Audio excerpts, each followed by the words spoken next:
Diction is done with the tip of the tongue, the roof of the mouth, the lips, and the teeth. All right, we're back.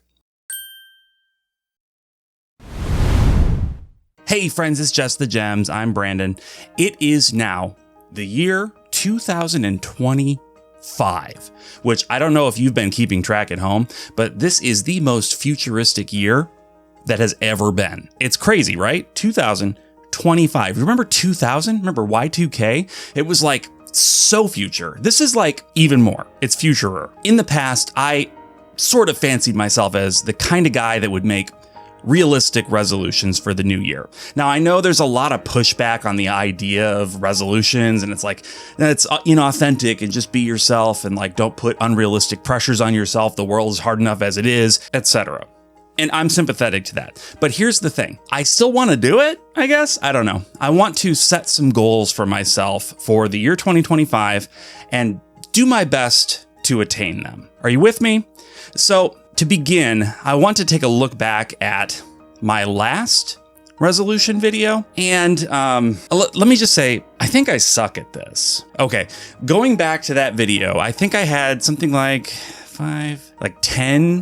9 or 10 video game JRPG related resolutions. And I was committed. I was committed to getting them done because I was a YouTuber now. And hey, I'm going to play these games and I'm going to make videos about them and maybe somebody will like them and it'll be fun and it'll just be great. It'll be great. Of those 9 or 10 resolutions, I think I accomplished one, and that's playing Omori, which was great. Fantastic. Very glad that I set that goal for myself and that I achieved it because Omori is just a beautiful, fantastic game. However, this leaves on the floor the following: Never 7, Fire Emblem Awakening, Dusk Diver, Death End Request, Shin Megami Tensei 5, Alundra, Lost Odyssey, and the entire Star Ocean series. So that's a lot of failure to heap on top of this New Year's Sunday, right? Yeah, we'll go with that. What am I going to do to make sure that I don't have a repeat of last time? I don't want to set these goals and then just kind of shove them off to the side and pretend like they never happened. So this year, I'm setting what I truly believe are 5 much more realistic and attainable JRPG-related goals. So shall we get into it? Let's. Oh, by the way, I would love to hear what your JRPG-related resolutions are, or gaming in general, or heck, if you just want to tell me your, resolutions, you want to go to the gym, that's cool too. Let me know down in the comments. All right, let's get into it. First up, okay, this year I am, without a doubt, going to play another one of the Atelier games. Right, okay, I know I've said this before. The Atelier series, a long, storied franchise about anime girls making potions, okay? And bombs and other things, I know. But, anime girls making potions, that's how I think of it. And it's great, it's super chill. It's, relaxing. I know that there's a time crunch involved in some of them that makes them maybe feel less relaxing to some people. But in my experience with them, even the games that have had the time crunch hasn't bothered me too much. Why haven't I played more of them? I don't know. I played Rorona all the way through.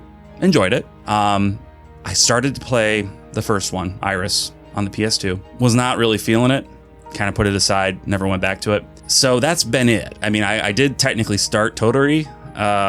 Did not get anywhere. I think I played 20 minutes of it. Had to put it aside. Never went back.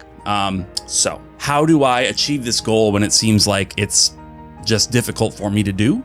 I've got all of these Atelier games sitting on my shelf, Ryza being among them, certainly, but among the most beloved, right? The Ryza series is kind of like catapulted the Atelier series to the forefront, into the spotlight. People love Her Highness Ryza, right?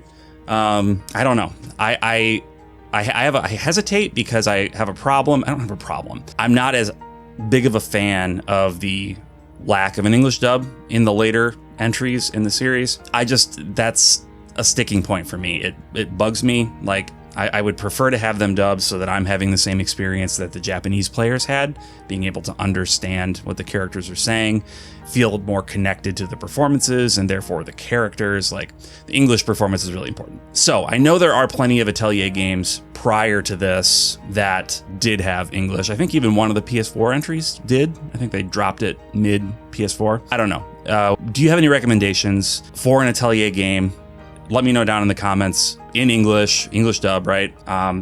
That you think would hook me.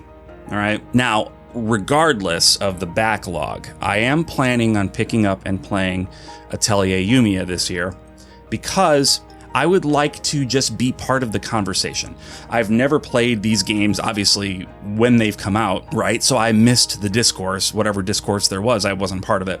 So because there's a new entry coming, which is probably going to start its own sub-series, similar to how Ryza has its own sub-series, I'd like to get in on the ground floor with Yumiya and be able to play it with other people. So I am going to play Atelier Yumiya. That's like a for sure. I say that and then I'm kind of jinxing myself because I've failed so bad at my other resolutions. I'm going to do it. Atelier Yumiya is going to happen this year. But are there any others that you think would wet my whistle for the upcoming Atelier Yumiya? Let me know. Okay, second resolution. I have a computer now that's pretty good. Not that matters so much. I mostly got it for the purposes of editing and stuff. I'm not looking necessarily to play like huge graphically rich games on it. I'm a physical collector and, playing games on PC, you just can't collect physically, really. So it's not so much for the graphically intense games, but having a computer that runs well and that I'm comfortable using, which is different than in the past, I would like to play more indie JRPGs. Okay, I have a nice comfortable setup here now. I've invested a little bit of money and some time in making my desk setup comfortable, cozy, snuggly wuggly. I would love to be able to sit down and play some indie JRPGs. Now, I started off the year playing 8-Bit Adventures 1, The Forgotten Journey, okay? I know most people are starting with 2, and that's fine, but I'm the guy that's got to start at the beginning of the series. So I played 8-Bit Adventures, had a blast with it, really enjoyed it. It's an underrated gem, I would say. Like here's the thing about, I'm going on a tangent. It starts off a little slow and you think, okay, well, maybe this is going to just kind of be rote and by the numbers. And pretty quickly, in the beginning, when you get through the introduction, it takes some turns and it's very compelling. So don't let the kind of trappings of overly traditional setup throw you off. It is actually a really interesting and compelling game. Anyway. So playing that has kind of wet my whistle for other indie JRPGs. Obviously, 8-Bit Adventure 2 is one that I would consider playing. I'm actually very excited to play it, having finished the first one. But there's a few other ones that have caught my eye, and I would like to give them a shot as well. Frameland, for one. Long Gone Days, I think. Yeah, Long Gone Days is another one. And then In Stars and Time. That one, In Stars and Time, I believe is getting a limited run physical. I'm pretty sure I pre-ordered that. But I don't mind grabbing it on Steam because we know it'll be 16 years before the limited run version publishes. So I have no problem getting it double dipping. But those are 4 technically with 8-Bit Adventures 2, 4 indie JRPGs that I plan to experience this year. Now, that sounds daunting. I'm throwing 4 games on the pile, but with these indie games, they tend to be really moderate in length, right? I think 8-Bit Adventures 1, I think I clocked in at like 8 hours to complete. I don't know that I did 100% of everything, but I did very close to 100% of the side quests and everything. So it's, bite-sized. It's something you can sit down in a couple of sittings if you are committed to it and finish it off. And I have a feeling that these indie games are not going to be 80-hour monstrosities. They're going to be a little more bite-sized, right? They're typically made by one person or very small teams. So they're not these AAA massive experiences. And I want more of that in my life because I've just kind of missed it, right? Omori is the closest thing that I've played to an indie game. I guess it is an indie game, right? But it definitely had a lot more behind it than some of these smaller, just like single creator games. And I just want to experience more of that. So 2025 is the year of the indie JRPG for me. If there's any other indie JRPGs, by the way, that I didn't mention that you think are worth playing, I'm thinking more along the lines of traditional JRPGs, either turn-based, action's fine too. Let me know down in the comments. I love finding out about these things because it's just like a treasure trove of games that don't get all the press, right? Like I'm on the internet all the time. I see the big games, the Metaphors and the Final Fantasy 7 rebirths and whatnot, but finding these cool looking games that I have no idea about is really exciting and fun. So let me know down in the comments if you have any that I have not mentioned. Thank you. Okay. My next 2025 resolution is a little odd. I don't know fully how to explain what I mean. I'm going to do my best. I want to play at least one sort of obscure, unusual game this year. And what I mean by obscure or unusual, I just mean like single A or double A JRPG. Last year, I really enjoyed Reynatus, which I think most people would agree is probably a double A JRPG, action RPG. I'm looking for something like that falls into a niche that maybe has been, they've been overlooked or even like not enjoyed by the majority of reviewers, at least out there, right? I don't know that my tastes necessarily differ that strongly from the average person. Maybe they do, but I tend to find that I am able to find enjoyment in these experiences that other people kind of write off. And I don't know, maybe that's just a defect in me, but like I strive to find the positive in games, even when they're not the best games ever made, they're not AAA experiences, etc. So some that I had in mind, these fall under the category of what I would call like obscure or unusual. So I've got here the Guided Fate Paradox. I know next to nothing. Well, I would say I don't even know if it's next to nothing. I know basically nothing about this game. It looks fine, kind of a visual novel meets dungeon crawler, I'm guessing, from the 2 screenshots on the back. Look at the way they did the backs of these games. I guess they still do, but it's like fully half of the back of the box is just like warnings and notices, and half in French, half in... It's just like, yeah, it just takes up so much space. There's no room to even like sell me on the game anymore. Another one that I might look at that I'm considering is Poison Control. I don't know why I wanted this. I've had it for quite a while. I think since shortly after it came out. I don't know. I don't know anything about it. I think it's an action-ish RPG. Shoot and purge corruption. Explore the Bell's Hells. I don't know, but it's published by NIS America. I like NIS America, so we'll see. Nipponichi, we'll give it a shot.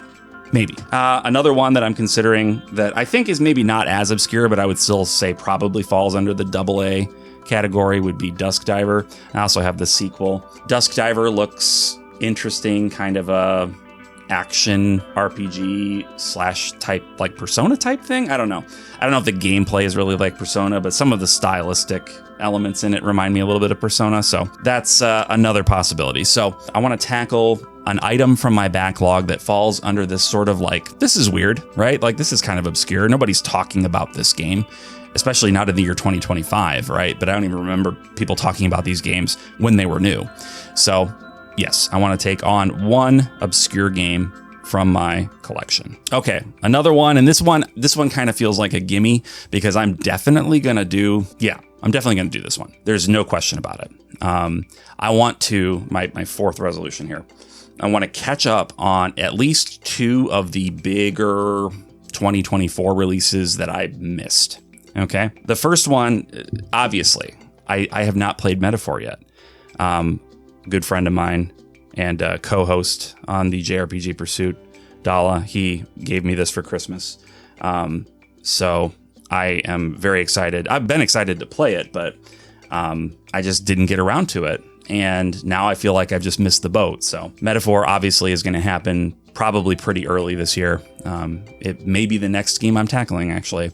So call that a gimme. But I also want to try Romancing Saga 2, the remake. I played a bit of it at PAX West this past summer, and the preview event at Square Enix had, and it was like surprisingly good. And I'm sure you've heard plenty of people talk about it since then, but like it's surprisingly good. And I've never been a Saga fan. I have tried. I've been an aspirational Saga guy. It has just never clicked for me. I don't know, something about the gameplay and the way it felt kind of random and weird, and the kind of de-emphasis on story that it felt like was happening. From the little that I have played of Romancing Saga 2, along with the raving that people have done about it, I'm thinking that it's definitely going to be one that I want to play. So Metaphor, Romancing Saga 2, 2 big 2024 releases that I definitely need to catch up on, and I'm going to catch up on this year. All right, now for my final 2025 JRPG resolution, I want to play a handheld game. Okay. Switch doesn't count. I don't play Switch handheld for the most part. Switch is a TV console to me. I want to play a handheld JRPG. I have shelves full of them, and I so rarely play them. I have completed, I can probably count on two hands the number of not mobile, but handheld JRPGs that I've completed. Maybe in my life. I don't know. That might be pushing it, but yeah. You know, I have all the Dragon Quest games on handheld, on DS and 3DS. There's just a rich variety of handheld games that I own and have never touched. So I think the one that I'm most likely, at least at this point, don't hold me to this, most likely to play is Dragon Quest VI, because this is the last DS remake entry that I have yet to play. I played 4 and 5. And with the recent release of Dragon Quest III HD 2D and the upcoming release of Dragon Quest 1 and 2, there's a good chance that I will be in a Dragon Quest-y mood. So it seems like a good time, strike while the iron's hot, you know, get into another Dragon Quest game. I know this one isn't as beloved as a lot of the other ones, but that's never stopped me before. So I'm going to give it a shot, I think. I'm not holding myself, though, to it being Dragon Quest VI. It just needs to be something, whether that's Game Boy, Game Boy Color, Game Boy Advance, DS, 3DS, Vita, PSP. It's got to be a handheld console because I just do not give enough love to that shelf. And I need to start playing these games, guys. I start playing these games. So that's it. I think that's it. Now, that list of resolutions, as big as it might seem, it is far less daunting to me than the previous one I did, where it was like 10 games. No, it wasn't more. It was more than 10 games because I included the entire Star Ocean series. Stupid. Like, why did I think that didn't make any sense? Which is so many games. It's just, you know, 5 resolutions. Some of them include more than one game, sure, but still, it's aligned with kind of what I want to do for myself personally, what I'm doing on the Just the Gems channel. It makes sense. I feel like it makes sense to me. Let me know down in the comments what you think of these resolutions. Do you think they're doable? Do you think I'm going to do it? You can be brutally honest. That's fine if I'm going to pull it off. I don't know. Let me know what you think down below. Am I crazy? Well, you know, about this. Like, I know that, you know, I am, but in this specific way. I don't know. I guess that's it, guys. I'm trying to remember how to do a YouTube video. It's been quite a while since I've actually produced one. The videos you've been watching, I had produced ahead of time because I was going on vacation and I wanted to have, you know, I didn't want to have a break in my stuff coming out. So here I am sitting post-vacation, lamenting that I'm no longer on vacation, but glad to be back, at least trying to make a YouTube video. I hope it turns out. Hope you enjoyed it. Let me ask if you liked the video, if you would mind clicking like. It really helps visibility. I just want people to see it. It just really helps me out.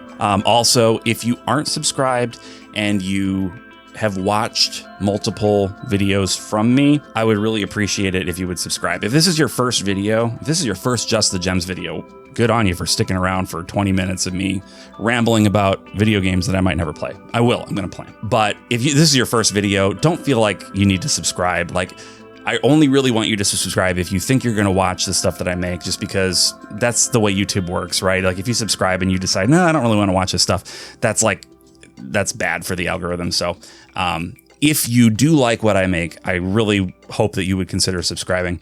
If not, that's fine. You know, there's a lot of stuff out there, so I don't blame you. But anyway, that's it. I need to wrap this up because I'm riding the ramble train, all right, to Nonsense Town. I just made that up. Anyway, until next time.